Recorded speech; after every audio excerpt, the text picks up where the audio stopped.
Livro de Gênesis, capítulos 43 e 44. A fome se agravou na terra de Canaã. Quando os cereais que eles haviam trazido do Egito estavam para acabar, Jacó disse a seus filhos: "Voltem e comprem um pouco mais de mantimento para nós." Judá, porém, respondeu: "O homem estava falando sério quando nos advertiu. Vocês não me verão novamente se não trouxerem seu irmão. Se o Senhor enviar Benjamim conosco, desceremos e compraremos mais mantimento. Mas se não deixar Benjamim ir, nós também não iremos. Lembre-se de que o homem disse: vocês não me verão novamente se não trouxerem seu irmão." "Por que vocês foram tão cruéis comigo?" lamentou-se Jacó. "Porque disseram ao homem que tinha um outro irmão. Ele fez uma porção de perguntas sobre nossa família", responderam. "Quis saber, seu pai ainda está vivo, vocês têm outro irmão. Nós apenas respondemos as perguntas dele. Como poderíamos imaginar que ele diria: tragam seu irmão?" Judá disse a seu pai: "Deixe o rapaz ir comigo e partiremos. Do contrário, todos nós morreremos de fome, e não apenas nós, mas também nossos pequeninos. Garanto pessoalmente a segurança dele. O Senhor pode me responsabilizar se eu não o trouxer de volta. Carregarei a culpa para sempre. Se não tivéssemos perdido todo esse tempo, poderíamos ter ido e voltado 2 vezes." Por fim, Jacó, seu pai, lhe disse: "Se não há outro jeito, pelo menos façam o seguinte. Coloquem na bagagem os melhores produtos desta terra: bálsamo, mel, especiarias e mirra, pistache, amêndoas, e levem de presente para o homem. Levem também o dobro do dinheiro que foi devolvido, pois alguém deve tê-lo colocado nos sacos por engano. Depois peguem seu irmão e voltem àquele homem. Que o Deus Todo-Poderoso lhes conceda misericórdia quando estiverem diante daquele homem, para que ele liberte Simeão e deixe Benjamim voltar. Mas se devo perder meus filhos, que assim seja." Então os homens pegaram os presentes de Jacó e o dobro do dinheiro e partiram com Benjamim. Por fim, chegaram ao Egito e se apresentaram a José. Quando José viu Benjamim com eles, disse ao administrador de sua casa: "Estes homens almoçarão comigo ao meio-dia. Leve-os ao palácio, mate um animal e prepare um grande banquete." O homem fez conforme José ordenou e os levou ao palácio de José. Quando os irmãos viram que estavam sendo levados à casa de José, ficaram apavorados. "É por causa do dinheiro que alguém colocou de volta nos sacos da outra vez que estivemos aqui", disseram uns aos outros. "Ele planejava nos acusar de roubo e depois nos prender, nos tornar seus escravos e tomar nossos jumentos." À entrada do palácio, os irmãos se dirigiram ao administrador de José e lhe disseram: "Ouça, senhor, viemos ao Egito anteriormente para comprar alimentos. No caminho de volta para casa, paramos para pernoitar e abrimos os sacos. Descobrimos que o dinheiro de cada um, a quantia exata que havíamos pago, estava na boca do saco. Trouxemos o dinheiro de volta, aqui está. Também trouxemos mais dinheiro para comprar mantimentos. Não fazemos ideia de quem colocou o dinheiro nos sacos." "Fiquem tranquilos", disse o administrador. "Não tenham medo. Seu Deus, o Deus de seu pai, deve ter colocado esse tesouro nos sacos. Tenho certeza de que recebi seu pagamento." Depois disso, soltou Simeão, levou-o até onde eles estavam. Em seguida, o administrador os conduziu para dentro do palácio de José, deu-lhes água para lavar os pés e providenciou ração para os jumentos. Quando foram avisados que almoçariam lá, os irmãos prepararam os presentes para a chegada de José ao meio-dia. Assim que José chegou em casa, chegaram-lhe os presentes que haviam trazido e curvaram-se até o chão diante dele. Depois de cumprimentá-los, José quis saber: "Como está o seu pai, o senhor idoso do qual me falaram? Ainda está vivo?" "Sim", responderam eles. "Nosso pai, seu servo, ainda está vivo e vai bem." E curvaram-se mais uma vez. Então José olhou para o seu irmão Benjamim, o filho da sua mãe, e perguntou: "Esse é o irmão mais novo que vocês me falaram?" E disse a Benjamim: "Deus seja bondoso com você, meu filho." Muito emocionado por causa do irmão, José saiu depressa da sala, foi para o quarto onde chorou. Depois de lavar o rosto, voltou mais controlado e ordenou: "Tragam a comida." José foi servido em sua própria mesa e seus irmãos em uma mesa separada. Os egípcios que comiam com José, por sua vez, foram servidos em outra mesa, pois os egípcios desprezavam os hebreus e se recusavam a comer com eles. José disse a cada um dos irmãos onde deviam sentar-se e, para espanto deles, colocou-os ao redor da mesa em ordem de idade, do mais velho para o mais novo. Mandou encher os pratos deles com comida de sua própria mesa e deram a Benjamim uma porção 5 vezes maior que a dos outros, e eles comeram e beberam à vontade com José. Então, José deu a seguinte ordem ao administrador do palácio: coloque nos sacos que eles trouxeram todo o cereal que puderem carregar, e coloque o dinheiro de cada um de volta no saco. Depois coloque meu copo de prata na boca do saco de mantimento do mais novo, junto com o dinheiro dele. O administrador fez tudo conforme José ordenou. Assim que amanheceu, os irmãos se levantaram e partiram com os jumentos carregados. Quando haviam percorrido apenas uma distância curta e mal haviam saído da cidade, José disse ao administrador do palácio: vá atrás deles e detenha-os. Quando os alcançar, diga-lhes: por que retribuíram o bem com o mal? Por que roubaram o copo de prata do meu senhor, que ele usa para prever o futuro? Vocês agiram muito mal. Quando o administrador do palácio alcançou os homens, repetiu para eles as palavras de José. Do que o Senhor está falando? Disseram os irmãos. Somos seus servos e jamais faríamos uma coisa dessas. Por acaso não devolvemos o dinheiro que encontramos nos sacos? Nós o trouxemos de volta da terra de Canaã. Por que roubaríamos ouro e prata da casa do seu senhor? Se encontrar o copo de prata com um de nós, que morra quem estiver com ele, e nós, os restantes, seremos seus escravos. Sua proposta é justa, respondeu ele, mas apenas aquele que roubou o copo de prata se tornará meu escravo. Os outros estão livres. Sem demora, descarregaram os sacos e os abriram. O administrador do palácio examinou a bagagem de cada um, começando pelo mais velho até o mais novo. E o copo foi encontrado no saco de mantimentos de Benjamim. Quando os irmãos viram isso, rasgaram as roupas. Depois colocaram a carga de volta sobre os jumentos e retornaram à cidade. José ainda estava em seu palácio quando Judá e seus irmãos chegaram, e eles se curvaram até o chão diante dele. O que vocês fizeram? Exigiu ele. Não sabem que um homem como eu é capaz de prever o que vai acontecer? Judá respondeu: meu senhor, o que podemos dizer? Que explicação podemos dar? Como podemos provar nossa inocência? Deus está nos castigando por causa da nossa maldade. Todos nós voltamos para ser seus escravos, todos nós, e não apenas nosso irmão com quem foi encontrado o copo de prata. José, no entanto, disse: eu jamais faria uma coisa dessas. Apenas o homem que roubou o copo será meu escravo. Os outros podem voltar em paz para a casa do seu pai. Então Judá deu um passo à frente e disse: por favor, meu senhor, permita que o seu servo lhe diga apenas uma palavra. Peço que não perca a paciência comigo. Embora o Senhor seja tão poderoso quanto o próprio faraó, meu senhor perguntou a nós, seus servos: vocês têm pai ou irmão? E nós respondemos: sim, meu senhor. Nosso pai é idoso e tem um filho mais novo, nascido em sua velhice. O irmão desse filho, por parte de pai e mãe, morreu. Ele é o único filho de sua mãe e o nosso pai o ama muito. O Senhor nos disse: tragam-no aqui para que eu possa vê-lo com os próprios olhos. E nós respondemos: meu senhor, o rapaz não pode deixar o pai, pois se o fizesse, o pai morreria. Mas o Senhor nos disse: vocês não me verão novamente se não trouxerem seu irmão.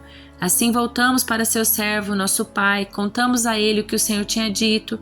Passado algum tempo, quando ele disse: voltem e comprem mais mantimentos, nós respondemos: só poderemos voltar se o nosso irmão mais novo nos acompanhar.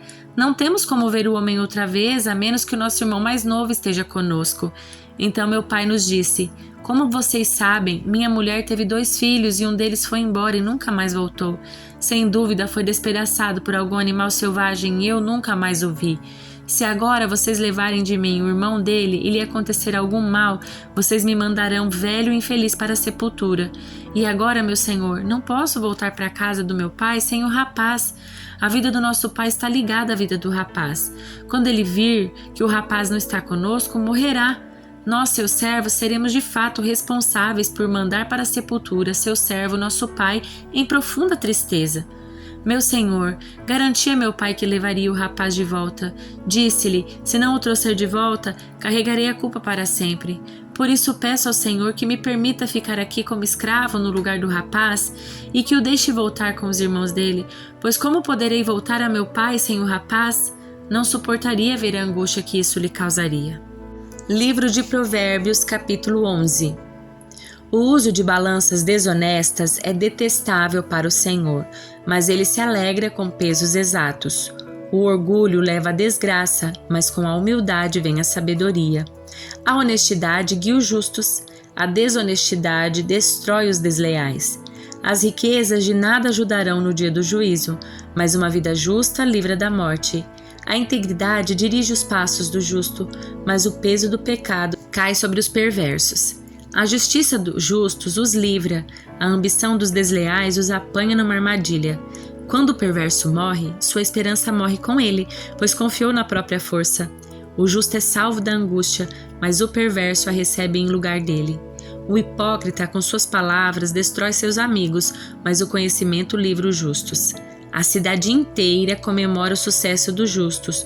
Todos gritam de alegria quando morrem os perversos. A cidade prospera pelos benefícios que os justos trazem, mas as palavras dos perversos a destroem. É falta de bom senso desprezar o próximo. A pessoa sensata permanece calada.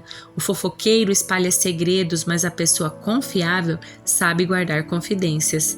Sem uma liderança sábia, a nação cai. Ter muitos conselheiros lhe dá segurança. Quem aceita ser fiador terá problemas. Quem evita esse compromisso está seguro. A mulher bondosa ganha respeito. Tudo que os homens cruéis obtêm é riqueza. Quem faz o bem beneficia a si mesmo. Quem pratica o mal só se prejudica. A riqueza do perverso dura apenas um momento, mas a recompensa do justo é duradoura. O justo encontra a vida, o perverso encontra a morte. Os perversos de coração são detestáveis para o Senhor, mas ele se alegra com os que andam em integridade. O perverso certamente será castigado, mas os justos serão poupados. A mulher bonita, mas indiscreta, é como um anel de ouro em focinho de porco. Os justos têm a expectativa de uma recompensa, enquanto os perversos só podem esperar o juízo. Quem dá com generosidade se torna mais rico, mas o mesquinho perde tudo. O generoso prospera. Quem revigora outros será revigorado. O povo amaldiçoa quem esconde os cereais, mas abençoa quem os vende no tempo da necessidade. Quem procura o bem encontra favor. Quem procura o mal será encontrado por ele. Quem confia em seu dinheiro cairá, mas o justo floresce como a verde folhagem. Quem causa problemas à família herda o vento. O insensato se torna servo do sábio. O fruto do justo é árvore da vida. O sábio conquista pessoas. Se o justo recebe o que merece aqui na terra, quanto mais o pecador perverso. Evangelho de Mateus, capítulo 22. Jesus lhes contou outras parábolas. Disse ele: o reino dos céus pode ser ilustrado com a história de um rei que preparou um grande banquete de casamento para seu filho. Quando o banquete estava pronto, o rei enviou seus servos para avisar os convidados, mas todos se recusavam a vir. Então ele enviou outros servos para lhes dizer: já preparei o banquete, os bois e novilhos gordos foram abatidos e tudo está pronto. Venham para a festa. Mas os convidados não lhes deram atenção e foram embora. Um para sua fazenda, outro para seus negócios. Outros ainda agarraram os mensageiros, os insultaram e os mataram. O rei ficou furioso, enviou seu exército para destruir os assassinos e queimar a cidade deles. Disse a seus servos: o banquete de casamento está pronto e meus convidados não são dignos dessa honra. Agora, saiam pelas esquinas, convidem todos que vocês encontrarem. Então os servos trouxeram todos que encontraram, tanto bons quanto maus, e o salão do banquete se encheu de convidados. Quando o rei entrou para recebê-los, notou um homem que não estava vestido de forma apropriada para um casamento e perguntou-lhe: amigo, como é que você se apresenta sem roupa de casamento? O homem não teve o que responder, então o rei disse: amarrem-lhe as mãos e pés, lancem-no para fora na escuridão, onde haverá choro e ranger de dentes, pois muitos são chamados, mas poucos são escolhidos. Então, os fariseus se reuniram para tramar um modo de levar Jesus e dizer algo que desse motivo para o prenderem. Enviaram alguns de seus discípulos junto com os partidários de Herodes para se encontrarem com ele. Disseram: Mestre, sabemos como o Senhor é honesto e ensina o caminho de Deus de acordo com a verdade. É imparcial e não demonstra favoritismo. Agora diga-nos, o que o Senhor pensa a respeito disso? É certo pagar impostos a César ou não? Jesus, porém, sabia de sua má intenção e disse: Hipócritas, por que vocês tentaram me apanhar numa armadilha? Mostrem-me a moeda usada para pagar o imposto.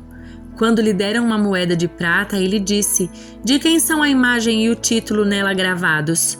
De César, responderam. Então, deem a César o que pertence a César, e deem a Deus o que pertence a Deus, disse ele. Sua resposta os deixou admirados e eles foram embora. No mesmo dia, vieram a Jesus alguns saduceus, líderes religiosos, que afirmam não haver ressurreição dos mortos, e perguntaram: Mestre, Moisés disse: se um homem morrer sem deixar filhos, o irmão dele deve se casar com a viúva e ter um filho que dará continuidade ao nome do irmão. Numa família, havia 7 irmãos. O mais velho se casou e morreu sem deixar filhos, de modo que seu irmão se casou com a viúva. O segundo irmão também morreu e o terceiro irmão se casou com ela, e assim por diante até o 7º irmão. Por fim, a mulher também morreu. Diga-nos, de quem será a esposa na ressurreição? Afinal, os 7 se casaram com ela. Jesus respondeu: O erro de vocês está em não conhecerem as Escrituras nem o poder de Deus, pois quando os mortos ressuscitarem, não se casarão, nem se darão em casamento. Nesse sentido, serão como os anjos do céu. Agora, quanto a haver ressurreição dos mortos, vocês não leram a esse respeito nas Escrituras? Deus disse: Eu sou o Deus de Abraão, o Deus de Isaque e o Deus de Jacó. Portanto, ele é o Deus dos vivos e não dos mortos. Quando as multidões o ouviram, ficaram admirados com seu ensino. Sabendo os fariseus que Jesus tinha calado os saduceus com essa resposta, reuniram-se novamente para interrogá-lo. Um deles, especialista na lei, tentou apanhá-lo numa armadilha com a seguinte pergunta: Mestre, qual é o mandamento mais importante da lei de Moisés? Jesus respondeu: Ame o Senhor seu Deus de todo o seu coração, de toda a sua alma, de toda a sua mente. Esse é o primeiro e o maior mandamento. O segundo é igualmente importante. Ame o seu próximo como a si mesmo. Toda a lei e todas as exigências dos profetas se baseiam nesses 2 mandamentos. Então, rodeado pelos fariseus, Jesus lhes fez a seguinte pergunta: O que vocês pensam do Cristo? De quem ele é filho? Eles responderam: É filho de Davi. Jesus perguntou: Então por que Davi, falando por meio do Espírito, chama o Cristo de meu Senhor? Pois Davi disse: O Senhor disse ao meu Senhor: Sente-se no lugar de honra à minha direita, até que eu humilhe seus inimigos debaixo dos seus pés. Portanto, se Davi chamou o Cristo de meu Senhor, como ele pode ser filho de Davi? Ninguém conseguiu responder e depois disso não se atreveram a lhe fazer mais perguntas.